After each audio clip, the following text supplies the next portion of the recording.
Hi, dearest young billionaire.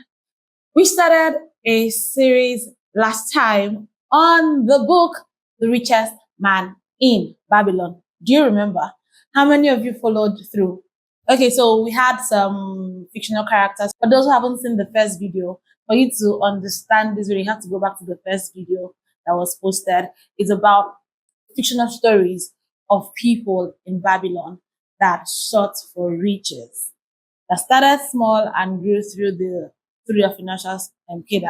So The Richest Man in Babylon is a book that shares financial secrets to wealth creation and riches. Remember, this is the book, The Richest Man in Babylon. So chapter 2, the title of chapter 2, where are you? One eternity later.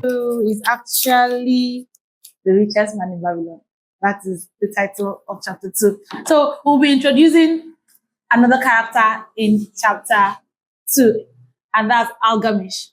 So I'll just give a briefing of Algamish. Algamish, but this name is Babylon. Okay, Algamish was a money lender. He was to become Akkad's mentor, financial mentor.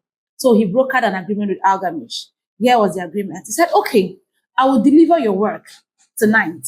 However, you need to tell me the secret of you being rich. That was the agreement. I love Akkad's spirit. He was tired of just working. So Algamish said, wow, you're such a smart boy. So I agree to your terms. Finish my work tonight, and I will teach you everything you need to know about riches. I guess that you're still listening to me, right? You want to know how to become rich. So here is the thing. You will see that Akkad was in employment. He was not just sitting at home and wishing that he was rich. So you don't just sit at home and wish to be rich. You go out and work, because it is in working you meet people that will teach you how to be rich. So let's go to chapter 2. The quote for the second chapter is, wealth grows wherever men exert energy. It means that it is one thing to listen to everything I have said. It is one thing to read all the books you want to read. It's another thing to practice.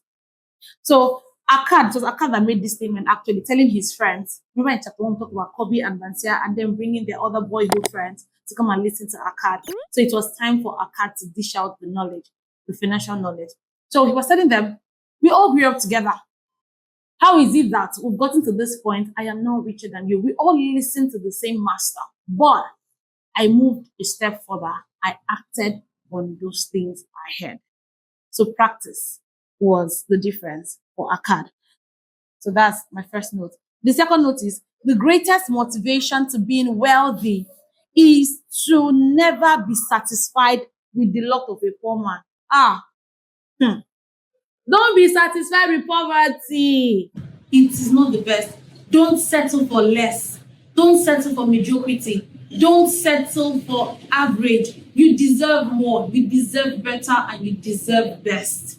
And thereafter, taking time to study the required way of the wealthy. That means there is a way of the wealthy. It is one thing to desire to be rich and wealthy. It's another thing to know that there is a way to be wealthy and be willing to exchange value for knowledge. You will see Akkad at that point where Algamish, his mentor, had a need of him writing that lengthy scribe. Akkad told him, okay, I'm going to finish your work tonight. I will use the whole of the night to finish your work so that you will tell me. So it was a negotiation. You will tell me what you did to become rich. And that was it. So Akkad exchanged value with Algamish for knowledge. Yeah. Another note I have here is, the principle of wealth creation is the same across generation. However, all too often, young people think there is a new knowledge of making wealth. Let me burst your bubble, my dearest young billionaire. There is no new knowledge out there. Hey!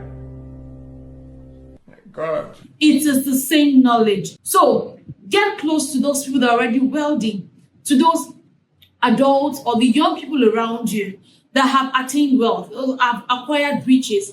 Get to them and learn. And another note is, the greatest principle of wealth is knowing that a part of what you earn is to be saved. Very important. Akkad worked Akkad was in an employment. He was not just wishing. He didn't just desire riches. He worked. Yes, he understood that whatever he earned was not enough. So he needed knowledge of how to become rich. He worked, and here is Algamish now giving him the formula to follow. He said to him, Akkad, work, you earn, you save, and you invest. You don't save to squander. You don't save to spend. You save to invest. So you work, you earn, you save, and you invest. That was the simplest explanation Algamish could give to Akkad. And so I noted down some wealth rules, 3 wealth rules.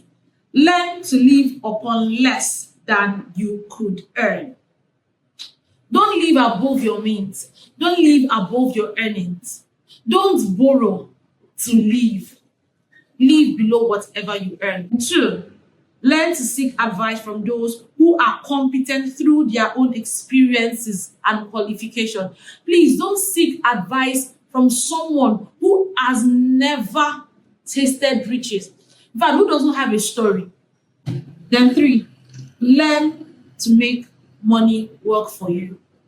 Learn. That's very explanatory. Now, I have 3 categories of wealth seekers. There were those who had no imagination. They were seated there just moping at Akkad. They had no imagination or understanding of the wealth journey, but they were still seated there. And the second category of people are those whose mindset is only for the wealthy to divide or share their riches with them.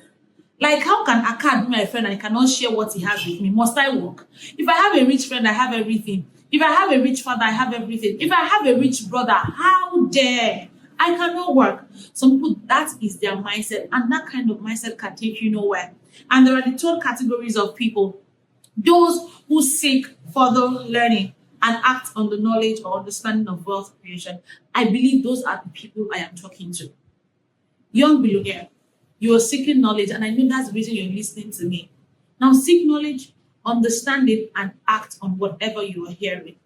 Your action for today is to get a job, work as a young person, deliver value as a young person. It can be a service, it can be an employment, it can be anything, but make sure you're working and you're earning. And when you earn, save a part of what you earn. And when you save, invest. In the next chapters, I will give details of what the book talked about investing and saving. See you.